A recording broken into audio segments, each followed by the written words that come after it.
Welcome again to Big News Wednesday.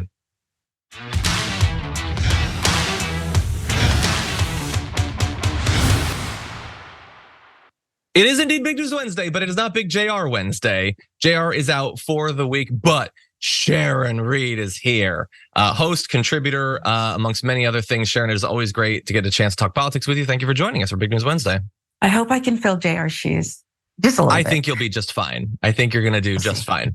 But anyway, very glad to have you here. And it's a big news day. We've got a ton to dive into. We have big breaking news. We have big town hall news. I sort of have related news in that later on today. I'm actually going to be moderating TYT's Democratic Presidential Candidate GOP Debate Response Forum. Figure out the acronym for that, everyone. But anyway, we're going to have candidates Marianne Williamson, Dean Phillips, and Cenk Uygur responding to the GOP debate. Should be a lot of fun. Remember, this is not a debate that we're holding. We're holding a forum in response to a debate, but it still is going to give them a chance to talk about their candidacies, why they're running for president. It would be great to have Democratic Party debates where they could do that, but you know, what is this, a democracy? Why would we have those? So this is what we have. I hope that you all tune in and support TYT in our endeavor. But anyway, like I said, there's a lot to get to. So please hit the like button, share the stream, send us your comments, especially if you want the $100 Blue Apron gift card that we give away on a daily basis. Now would be a great time to start sending your comments. And with all that said, Sharon, you ready to do this thing? I've been ready. I was born ready. What day is it?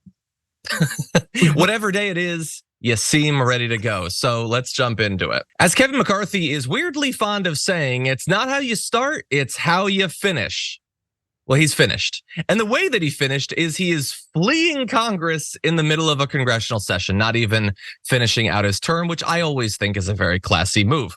So he began this year becoming Speaker of the House, his life's ambition, and he achieved it briefly, and then was ousted as Speaker on October 3rd. And now he's going to be leaving end of the month.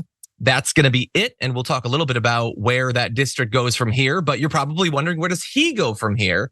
Well, Kevin McCarthy said, now it is time to pursue my passion in a new arena. And there was nothing more specific than that. So my mind is set ablaze. What could it be? Is he going to be making arts and crafts for Etsy? Is he going to become like an amateur carpenter? I don't know. It's some sort of passion, and it's probably not just lobbying. I imagine it's something passionate and a new arena rather than just becoming a lobbyist, which is what he's going to do. But anyway, Sharon, what do you think about this? It was unexpected news. He's not going to be finishing out his term. He'll be gone within just a few weeks, actually. Yeah, nothing like leaving the people hanging, but they might be better off. In my view, they're better off. He's headed for wherever the money is. Someone offered him a deal and he abandoned people and left it like that. And I think this is so fitting that he's scurrying off into the night quickly. I'm tempted to say cockroaches, turn on the lights and they scurry about, but it's worse than that, because in Georgia, they're really not afraid. You turn on the light, they're gonna stare right at you. So maybe like New York City rats are tough too. Something like that. I think you get it. This guy, since he couldn't seize power, lacking all morals, no integrity, decided, I'll just go elsewhere and cash in. I'll just make money. Yeah. He'll resurface. Maybe he'll try to run for governor or something. But it's really tragic that this is what we're left with. This is it. These are your leaders. Yeah, or were anyway. Because now they're gone. Maybe he'll run for governor, do horribly in California. In that, so he's justifiably, I think, angry about what happened to him and how he was treated by his party. How did he not know that was coming? I guess would be my response. I'd be angry too, but I might also stop and think I've been helping provide cover for these people, and I've been thinking that I can harness their insanity for my own benefit. No, what do you know? The monster's attacking me now. So he's very shocked by the fact that all of this didn't work out for him. And so he's going to leave. And, it's not great necessarily for the Republican Party. For at least a period, they're going to have a narrower majority. It's going to cut the Republican majority down to 220 members versus the 213 Democrats, because he's leaving and George Santos is leaving in a slightly different way, being thrown out of the Capitol. So now they can only afford to lose, I think, 3 votes or whatever to the Democrats. And then that's going to be it. Now, like with George Santos, there's going to be a special election that is going to be called for. And this, unlike with George Santos, though, this is a much more solidly red district. So it seems inevitable at this point that he will be replaced by another Republican. And Sharon, I guess the question I want to throw to you is that fundamentally why he's doing this? Like you postulated that maybe he was offered a job, and that certainly there's a lot of reason to believe that. But it's also, I guess, possible that he could be defeated in a Republican primary. Like, but I don't know. It seems weird to leave right now. What is it about these people that they can't just do their job? Why is being a congressperson not enough for you? Just serve your constituents. Pass some legislation. Don't you have like one authentic value that can be translated into policy? Something you could do for the next 8 months or whatever. But no, you're just too, they were mean to me. Now I'm just in Congress. I'm just in the most powerful legislative body in the world. They're so petulant. They're so immature, Sharon. What do you think? And why can't you accept that he accomplished what he came there for? Okay, he became Speaker of the House. It took how many votes to get there, but he did it. He has elbowed the one guy who's his friend that he elbowed down the hallway in the kidneys. I forget, but yeah. This guy. So no, he doesn't have anything else to work on. That was his entire platform. Let me be a pendulum. Let me pivot, whatever it is, to make myself big. Adam Schiff tells the story about sitting next to him on a plane, and he said who the real Kevin McCarthy was. He basically admitted, I'm a fraud. Okay, maybe I'm paraphrasing a little bit. For him to, I don't even buy the angry thing, although these people are hypocrites. I do think that it's akin to, hey, you want to get with somebody and marry someone who's cheated on every spouse they've ever had? Have at it. When they do the same to you, are you really surprised, indignant about it? Maybe you are, but good riddance to think that he's doing it to secure the spot for, I think he'd love to burn the Republican Party now that he's not in charge anymore. I don't think he gives two you-know-whats about anyone but him. He was offered money, a lot of money, and he wants to go home and pretend he's the big man on campus. Yeah. You could end up being right. We'll see. Maybe it'll be a Boehner thing. He's going to pop up pushing for marijuana legalization or something, being paid for that. I don't know, but almost certainly, yes, he is translating this, as they all do, into more money. Okay, well, that's your breaking news, everyone. Now we need to take stock of what happened last night, because Donald Trump is not going to be participating in the Republican debate later on today. He made the calculation that he doesn't need to win, and he's right. He doesn't need to, apparently. Weird, but he is trying to counter program, as he always does. So he did a town hall with Sean Hannity, and it got spicy right off the bat. Let's jump into this. You use the words, I am your retribution. And now before that, you said if you've been wronged, and you used other words as well. But I want to be very, very clear on this. To be clear, do you in any way have any plans whatsoever, if reelected president, to abuse power, to break the law, to use the government to go after people? You mean like they're using right now? Yeah, just say no. Just say no when the guy who has never given you anything other than the softest of balls says, they say you're going to be an autocrat. Would you like to just say that that's not true? And he says, oh, they do it too. Jesus, he's just trying to provide you an opportunity for a little bit of PR, Donald Trump. But that's what Donald Trump largely used last night's Fox News town hall for. And he was given a second chance, by the way, by Sean Hannity, to just say you're not gonna be a dictator. And here's how he handled it. The media has been focused on this and attacking you. Under no circumstances, you are promising America tonight, you would never abuse power as retribution against anybody. Except for day one. Except Look, for? he's going crazy. Except for day one. Meaning? I want to close the border, and I want to drill. That's drill, not drill. That's not retribution. I got I'm gonna be, he keeps, we love this guy. He says, you're not gonna be a dictator, are you? I said, no, other than day one. We're closing the border, and we're drilling. After that, I'm not a dictator, okay? That sounds to me like you're going back to the policies when you were president. Look at the attempt to cover by Sean Hannity. Sean Hannity is so stupid that he thought, oh, I'm going to help Trump by just giving us a soundbite where he says, I won't abuse power. And then regardless of all the other things he says where he does promise that he'll abuse power, and we know that he will abuse power, we can always play that clip and say, look, he said he wouldn't. And he will not go on record saying that he won't. He says, day one, I'm going to be a dictator. And Sean Hannity tries to spin it. Oh, it just sounds like you're going to go back to the policies of before. Nice attempt to spin. I'm not buying it. Sharon, what do you think? Hey, Sean, dictator, even in MAGA world, still means dictator. We don't need you to translate, so knock it off. I found it refreshing, okay? He's devious, he is devilish, but at the end of the day, Donald Trump telling the truth about what he will do day one. Okay, so now we know, and he's been telling the truth. He's been telegraphing, giving the blueprint. He did take those military secrets, didn't he? So there's a lot more he could be transparent about. But he's just saying who he is. And so I think the focus should be probably less on him and more on the people who are buying 100% what he's selling. It's not even like a glossy, rosy ad that kind of sucks you in. He's saying, I love Kim Jong-un, Putin. Yep. Okay? China. Okay. Yeah. All right. That's what he's saying. So what is wrong with you when you Americans are saying, love it, voting for it again? And there's even some quote unquote respectable people out there, leaders in the Republican Party, establishment people. Even Liz Cheney wouldn't say, well, she said she wouldn't support him, but then who are you going to support?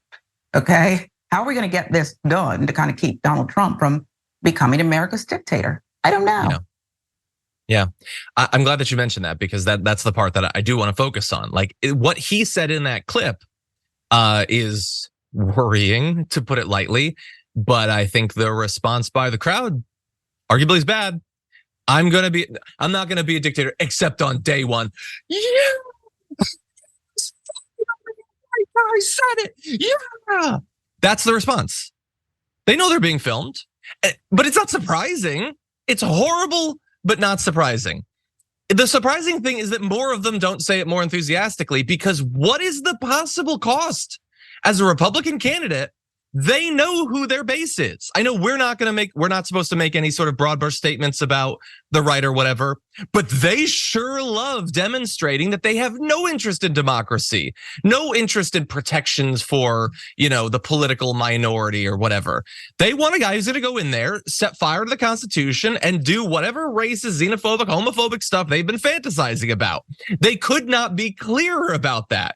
Donald Trump could go way farther than he was in that clip and receive no pushback whatsoever, because I don't even know that there is a line that they could cross at this point. It's the job of people like Sean Hannity to pretend to try to put that sort of like classic veneer of the Republican Party on it. But that's not what this political movement is. It's not what this political movement has been for a long time. And if they get back in power, we're going to see day by day them getting what they've been so desperate to get.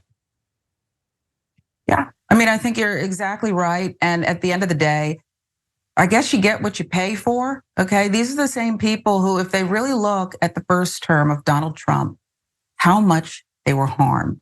Even if we just look at COVID and leading people really to the slaughterhouse. I mean, if we're being honest, that's what was done. Also, one man could say a pandemic could never happen on his watch. When it did, the worst thing ever did. And yet you still are propping him up like he's this great indicted, truth seeker. And I'm hearing it's already too late. I don't know. I just have my own opinions. These pundits know better, just like they told us it would never happen. So we'll see. Yeah, we'll see. By the way, final point on this, Donald Trump there is presenting a second Donald Trump presidency as a dictatorship that obviously we should be worried about. So from the point of view of Representative Tulsi Gabbard, he is pushing for Donald Trump's assassination. Because if anybody says that he's going to be a dictator, you're calling for political violence. That's what Representative Gabbard has said. Well, it looks like Trump just called for his own assassination.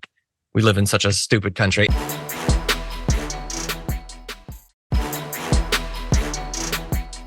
Anyway, I want to turn now to other aspects of this race. Sean Hannity in the Fox News town hall, of course, wanted to talk about President Joe Biden and his cognitive capacity. Let's take a look. Joe Biden.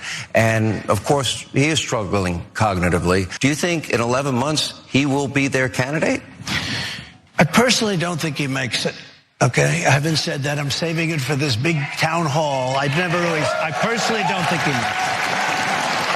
I think he's in bad shape physically. Do you remember when he said, I'd like to take him behind the barn? If he took me behind the barn and I went like this, I believe he'd fall over. Who do you think would replace him then? Well, I saw one person on who I actually had a very good relationship with, but I'm sure that it would end very quickly. I saw him in your debate the other night, and he's slick, but he's got no facts. You know, he's got no facts. Okay, so there he's talking about, but apparently doesn't want to name Gavin Newsom, I guess. He's slick and has no facts. Donald Trump is definitely terrified of going up against Gavin Newsom, who I will remind everyone for the 1,000th time would not be my pick, but he's clearly worried about him. He's worried about Biden. He's talking about how he would blow on Biden and Biden would fall over. Biden at least tries to exercise at his advanced age. What the hell does Donald Trump do at this point? But that is Donald Trump. I think telegraphing that there he does have some fears. What I found most fascinating about that, Sharon, and I want your opinion of, is he says he doesn't think Biden is going to make it. And the only reason he's saying that is they love the idea that Biden's about to die or whatever. So they all laugh, they all cheer. But Biden, at least from my point of view, is like almost singularly poorly positioned to beat Donald Trump when you look at the polling. If he were to keel over and be replaced by someone, they would almost certainly poll better against Trump. So I wonder if like their like gleeful cheering in the crowd there might come back to bite them if they actually get what they want there. What do you think? Well, I mean, I hope it doesn't happen. I wish President Biden well. Whether he should be the candidate or not is, I guess, beside the point. But I think you're right. He's telegraphing here.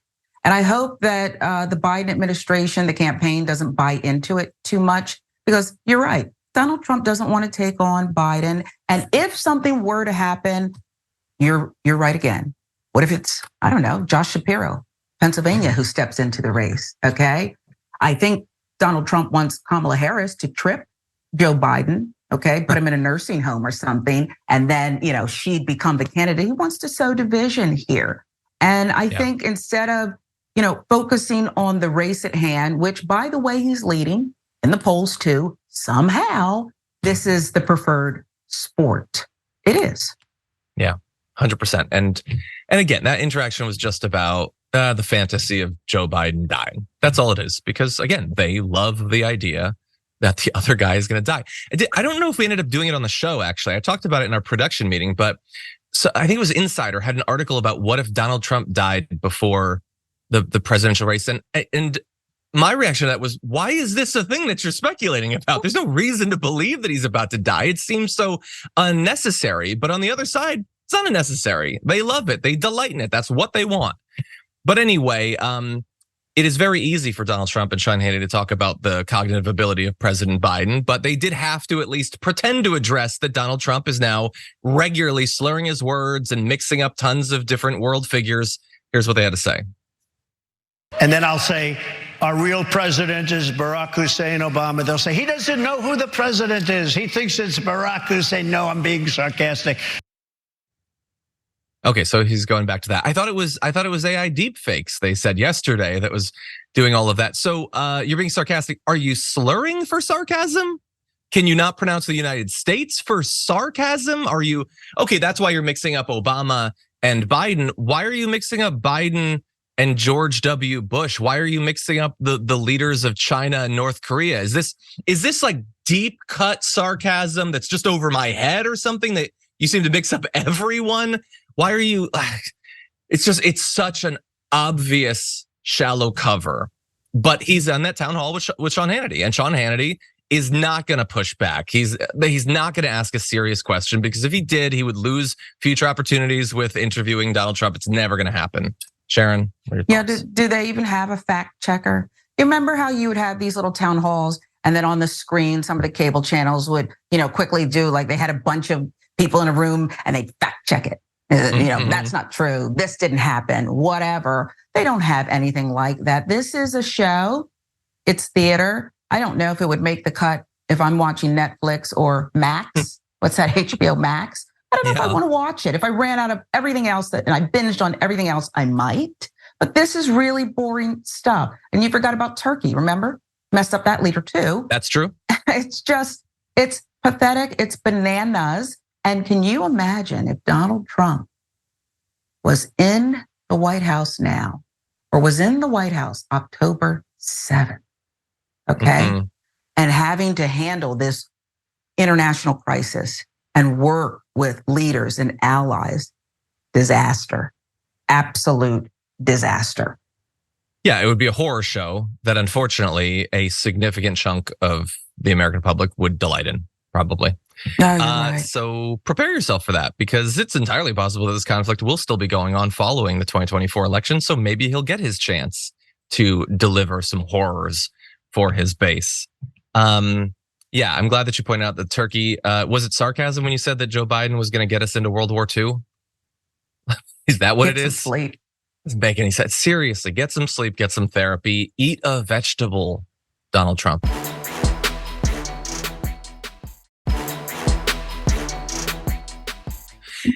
Anyway, with that said, I want to talk about a topic that they didn't focus a lot on, but it matters to me.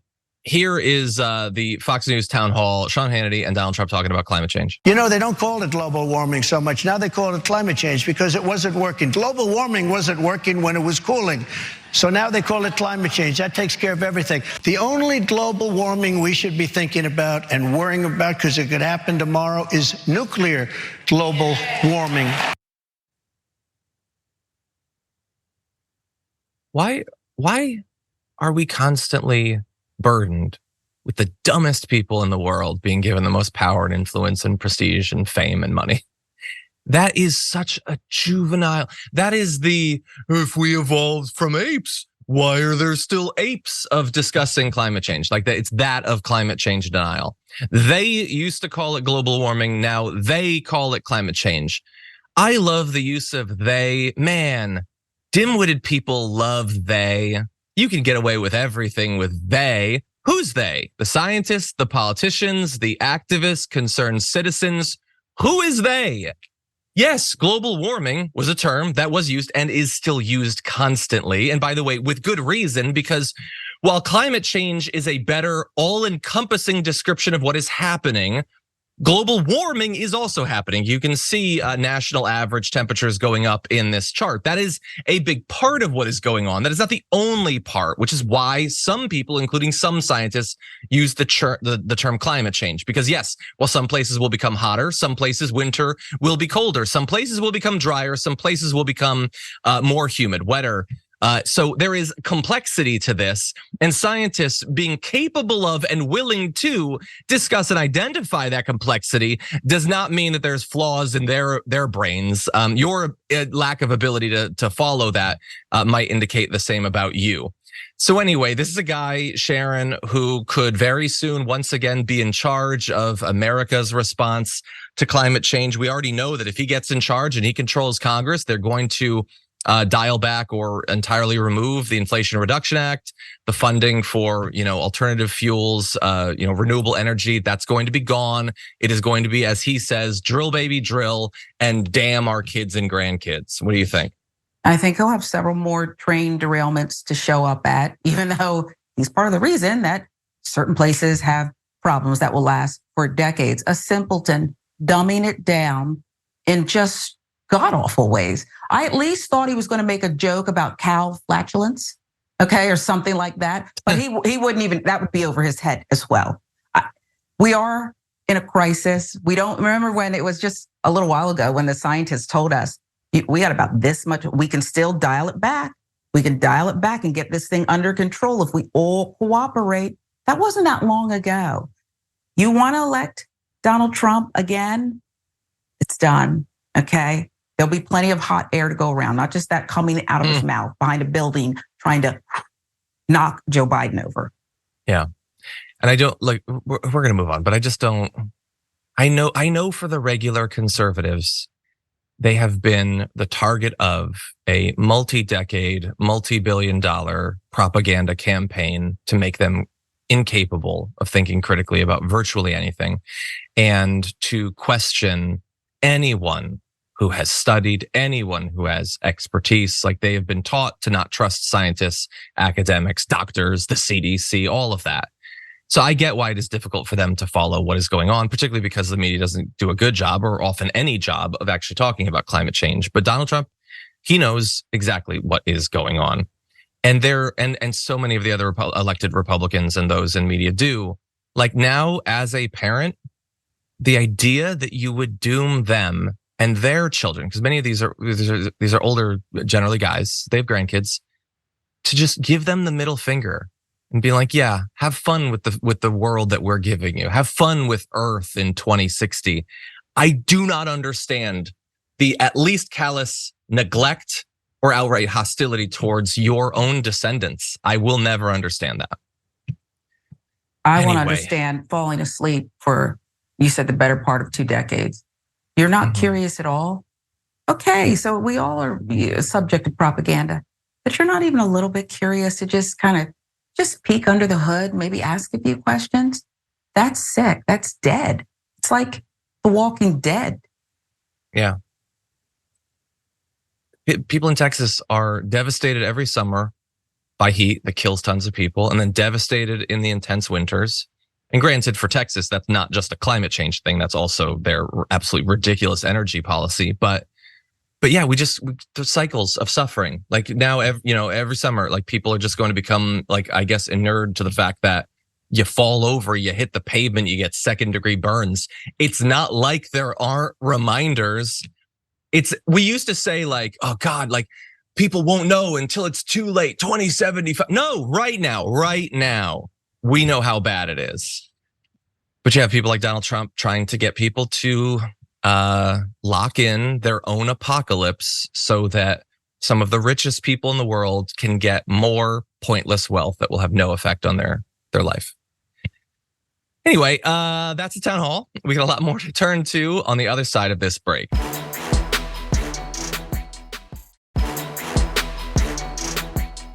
Okay, everybody, if you're just joining us now, please hit that like button, because we got a lot to talk about, starting with this. House Republicans trust the American people to draw their own conclusions. They should not be dictated by some narrative and accept that as fact. So they can review the tapes themselves.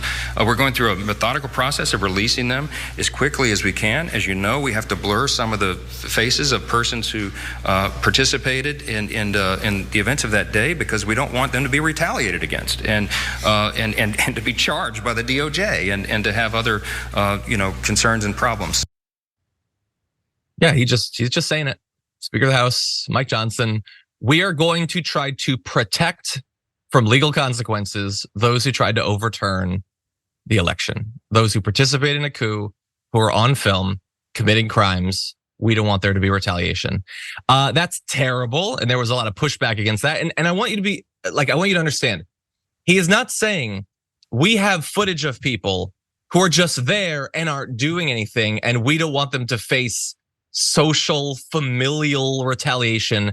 He said from the DOJ.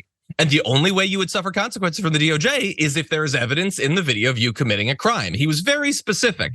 And now they are specifically running as far from that as they can, because a spokesperson for the speaker, Raj Shah, said, faces are to be blurred from public viewing room footage to prevent all forms of retaliation against private citizens from any non-governmental actors. The Department of Justice already has access to raw footage from January 6th. So you know that thing where we said we want to protect them from the DOJ? We mean from everything else that we already gave it to the DOJ. You'll understand why I'm a bit confused, because that's the exact opposite of what he said yesterday. Sharon, what do you make of this? I make of it that I really just want to see the footage of them running, the Congress people running for their lives that day. I don't know if they had to go to the bathroom or if it was not a peaceful protest, okay? And if he wants to blur all these faces, I don't know how they're going to finally catch Antifa. Remember, Antifa was behind this whole thing, and you need to let us see all of the footage so Antifa can finally get what's coming to them for causing this national embarrassment and just death and destruction. I think it's a great point. Clearly, he's a rhino. because he's pretending to be a conservative, but he's protecting commie scum. Also, by the way, how are we going to track down the thousands of FBI agents who are undercover in the crowd causing all of it? No Trump person did it. It's all FBI agents. Why is he protecting the FBI provocateurs who did this? Weird. I hope he faces tough questions from his base about that, who definitely know that what they say about it being Antifa isn't true. Anyway, we'll see what comes of this. He successfully worked with the Democrats to fund the government. So that's like, I guess, a point in his favor. But now he's trying to maybe balance out the scales by telling the right that we're going to protect the coup, participants from consequences. Well, he is going to go a little bit further. He's going to attack the January 6th committee. Let's watch that. I think the January 6th committee was a partisan exercise. They claim that it was bipartisan, but I think we all recognize that the two Republican members that served on that committee had another agenda.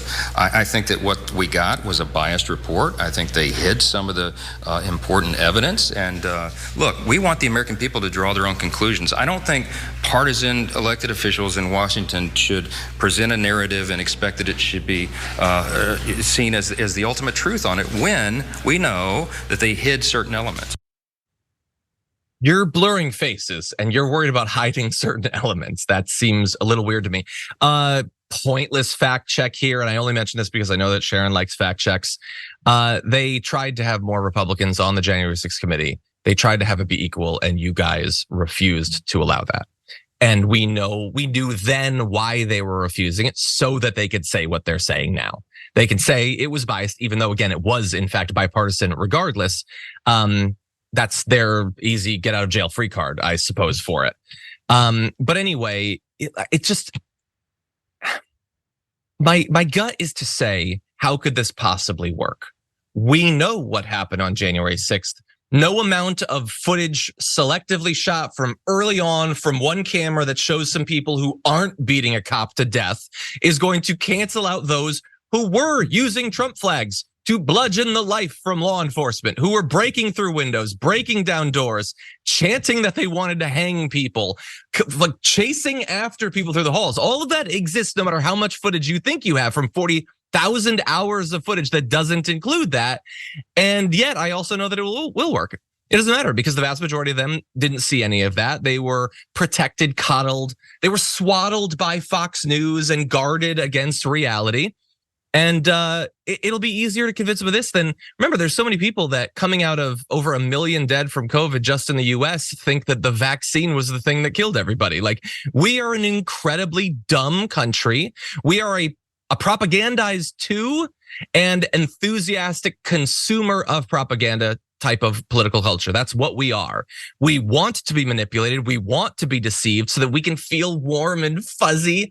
We don't want cognitive dissonance, and Fox News and people like Mike Johnson are great protectors from conservatives ever experiencing that unfortunate and uncomfortable psychological state. Sharon? We consume too much reality television. It started about a decade and a half ago, and now we're living in a cesspool of reality shows.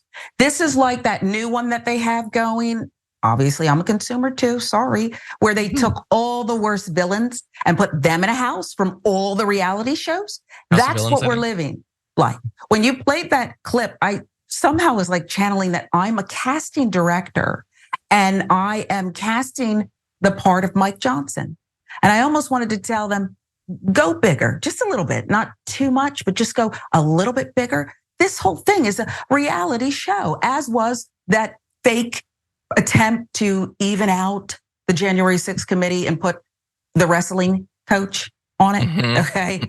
And we knew the wrestling coach should not be on it because the wrestling coach can't tell the truth and he likes to grandstand. So yeah, this is your life. America, look at your life.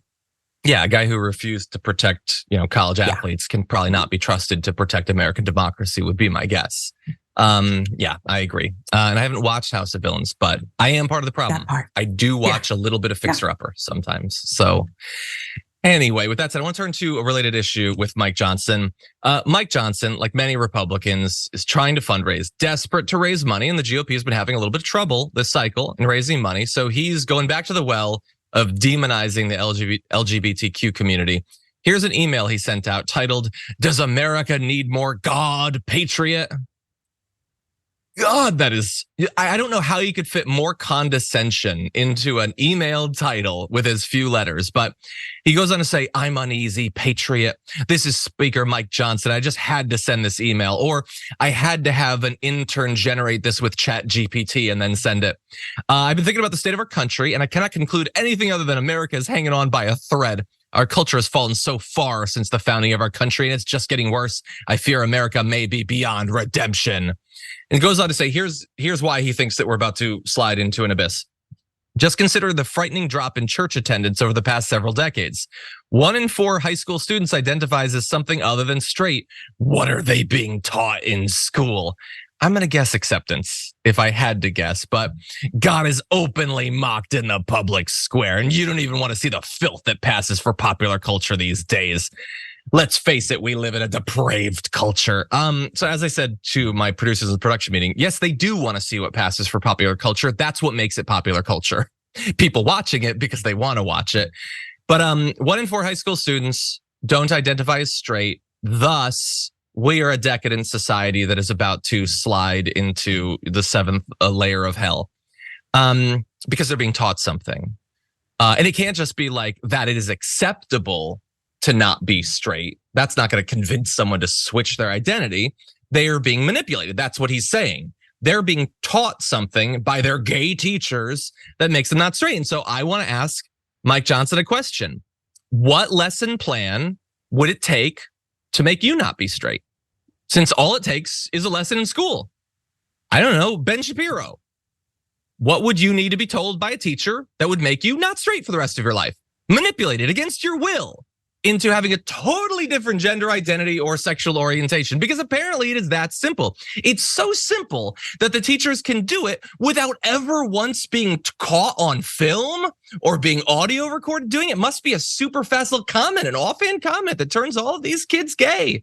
So what is it that would turn you gay that would be so easy to communicate without ever being caught? Anyway, obviously I'm having a little bit of fun with this, Sharon, but what do you think about this attempt to fearmonger?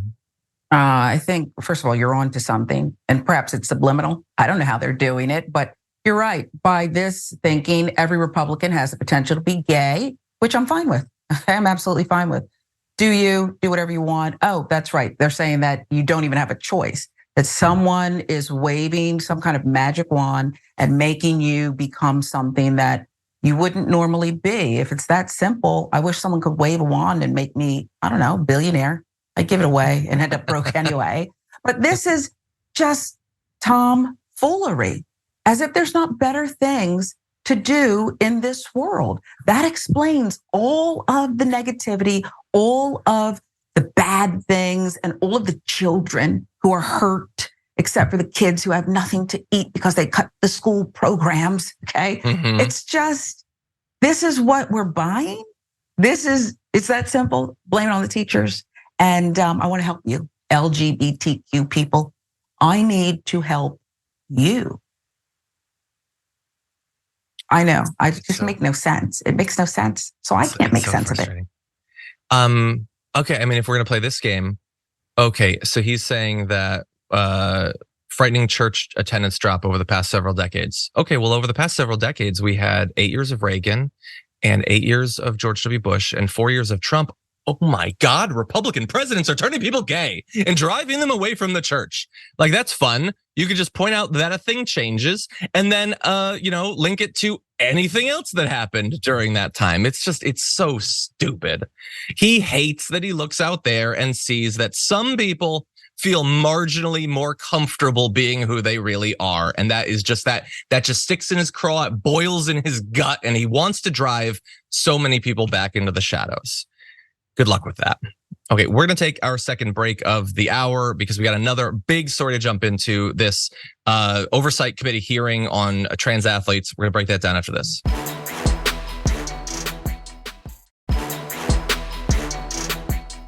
We tried, or I guess I should say I tried, to pack way too much into this show. No, I love it.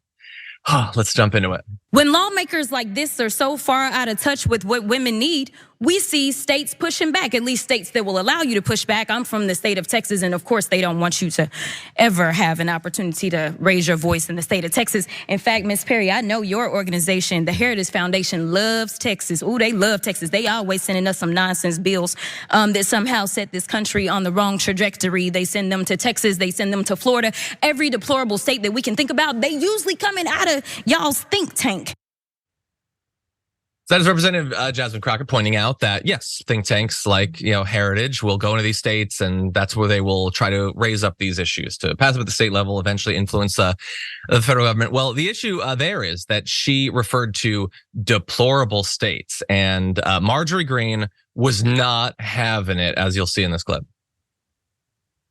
We believe point of order, and because we believe in point of order, gerrymandering in this point of order. I moved Please to strike stop my her time. I moved to strike her words, deplorable states. That's not a point of order. Let the gentlelady proceed. The committee will suspend. Whoa, whoa, whoa, whoa, whoa, whoa, whoa, whoa, whoa. The committee will suspend. Whoa. Jamie Raskin is right. That's not what a point of order is. But in Marjorie Greene's defense, she's only been a congresswoman for years at this point. Why would she be expected to know that? In her actual defense, she was not allowed to participate in committee hearings for most of that time. So I guess she doesn't know Robert's Rules of Order at this point. But anyway, he points out that it's not a point of order so that you can strike a deplorable from the record. And then it got worse for her when fill-in chair Lisa McClain, Republican congresswoman, consulted with aides and finally declared a deplorable state is not a statement against a person, nor is it engaging in personalities. And so coming out of this, Jasmine Crockett had this to say about the interaction. So the MAGAs think MTG is so amazing, right? To be clear, the senior member from Georgia was wrong. It's a bad day when the Republican chair has to rule in my favor. Learn the rules before trying to check me. The fact that she was proven wrong and also proven to have not been paying much attention over the past few years is not going to have any effect whatsoever. It never does. Marjorie Greene tweeted out, Jasmine Crockett just did her best Hillary Clinton impersonation and insulted half of the country by calling red states deplorable states. She thinks if you disagree with her radical transsexual agenda, you are deplorable. Well, I mean, maybe that's what she was thinking. What she said was that Heritage uses states like Texas to pass a bunch of horrendous legislation. I mean, you could try to respond to specifically what she's doing. Marjorie Greene choosing not to do that. Sharon, what do you think? Marjorie Taylor Greene, remember when she was run off of public access back home in her district? Okay, she got run off of public access by the callers who took her to task. And I believe the opposition brought up all of the ads, okay, to also take her to task. She knows not what she speaks of on any given day, but she's so loud with it. That's the problem. She's so loud with it. You don't know the rules. And yes, it's fair to note that she was not permitted to participate. They basically told her, you sit back there and be quiet. But she could have used the time, John, to just kind of take it in, drink it in, see what she would do once she does get the stage. And this is what we're left with. She doesn't even have the Cliff Notes version of the rules, and she doesn't understand the context of what was said. It seemed like plain English to me. She doesn't understand the context of it. Yeah. And I think the larger context of this issue is, should we denigrate millions of people? I mean, that's not what Jasmine Crockett was doing, but let's say that you thought that that's what she meant. Do they actually think that that is a bad thing? She's implying that you shouldn't do that. In that tweet, she says, you're not supposed to insult so many people by calling, it's just based on your politics. You're calling us names. You shouldn't do that. Well, it's so weird because not that long ago, Donald Trump called his political opponents vermin, actually. And it's so weird that I went on her 2 different Twitter accounts and she didn't have anything to say about that. Not a single comment. It's so weird. No points of order. Nothing. The fact that Donald Trump would call people who disagree with him vermin who need to be rooted out, which is 100 times worse than just deplorable. And she's had nothing to say about it. These people are such hypocrites. And I don't just mean they're a hypocrite on this issue. I mean, they lack the core value that demands any consistency whatsoever from event to event, situation to situation, that your values should be recognizable between them. It's all contingent. It's all, was this my side? Is this their side? That's how I'm going to decide. So that's Marjorie Greene. I would love for her to follow George Santos and be booted out of Congress, but unfortunately, we're still stuck with her. That said, I want to move on to another sort of eruption that happened during this oversight committee hearing on transgender athletes. Take a look at this. I am here to protect women, girls. My God, why do I have to apologize for that? We spent decades trying to protect women. And you know what? We won. We won. So I will not apologize now or ever for trying to protect my daughters and women in sports. And that's what this hearing was about. Protecting women. So you know what? I am a woman, and let me tell you, hear me roar, because I will not stop protecting women. You want to know why? Because we have rights too. Women have rights too. And our daughters have rights too. Let me be explicitly clear on that. And I will never stop protecting our daughters. Well, it depends on the topic, though, Lisa McClain. So that's a GOP representative. I think it's pretty clear from the context there, getting fired up and delivering a totally natural, heartfelt thing. That wasn't performative at all. That wasn't an attempt to go viral or whatever. She's being super honest. But I do agree with some of the points. I think that women should be protected. I think that girls should be protected. I think our daughters should be protected. I intend to protect my daughter. I would also include trans women in that. I understand that she's not going to, but even if you just limit the definition to the way she would, does she actually protect them? Yes, there were huge wins over the decades. I don't know that she was participating much in that, but if the rights are what's important, our daughters have rights. You're probably already guessing where this is going. Where does she stand on the right to control what happens to your body? Well, she was super enthusiastic about the A+ rating she got from the Susan B. Anthony pro-life scorecard. So some rights. You have rights to exclude women that you don't want around. You can do that. But, if you get knocked up by your rapist or whatever, well, suddenly not so many rights. Don't really care about the women's rights or the girls' rights or our daughter's rights. None of those rights that really matter to your own life, those are fictional. And you notice when she was pointing out that we fought for decades and won. What on what? What specifically did you win on? Because you don't seem to want to identify the amazingly difficult work from women and allies as well that got those rights, that got Roe v. Wade and all that. But anyway, Sharon, I wanted your thoughts on this. She's certainly fired up. Fired up, and a woman who would rather I not have access to birth control pills. And by the way, her colleague Matt Gaetz, who not charged here, okay, but there was a lot of smoke, and I wonder if she even asked a question. Speaking of protecting women, protecting girls, probably never even asked him, hey, what was up with that? You're right. There's got to be a better word than just hypocrisy here, okay? And just because my sister used to say that to me. My mother too, actually. Just because you talk the loudest, okay, to try to get your point across, your point is still garbage. Often it was back then, okay? Yeah. That's just this yelling and waving around, and it's like an episode of The Real Housewives, when they're instructed to, get a crunk up in here. Let's get some chaos up in here. That's what it felt like. It was just this faux outrage that just turns your stomach. Yeah. You can just roar. You don't have to be the one to say that, hear me roar. And also you don't have to say explicitly clear. Either one of those would be fine. They mean very much the same thing in this context. But no, it's a performative thing. And it's to distract you from the fact that on the actual substance, there's a lot of different rights and protections that she has no interest in fighting for. We're going to get on in the other side of this next break in the aftermath to AOC pointing out some of those. But I also want to point out one other thing that I don't think gets focused on enough. We talked about this yesterday on the show. She was so fired up. I just have to wonder, man, what is happening in her state that this enrages her in a way that nothing else going on does? Well, it must be like an apocalypse going on there in women's sports. Senator Dana Polanyi pointed out, there have been a total of 7 trans kids in Lisa McClain's home state over the past 5 years who have asked for eligibility from the Michigan High School Athletic Association to play public school sports. 7 over 5 years. It only takes 7 for their lives to matter, for them to deserve human decency and compassion. But if you're trying to pitch this as a thing that's destroying America or whatever, I think you're going to need a little bit more evidence, because it doesn't seem to be the case. Anyway, that is unfortunately all the time we have the first hour of the show, but don't you worry, myself and Sharon Reed both will be back for the aftermath on the other side of this.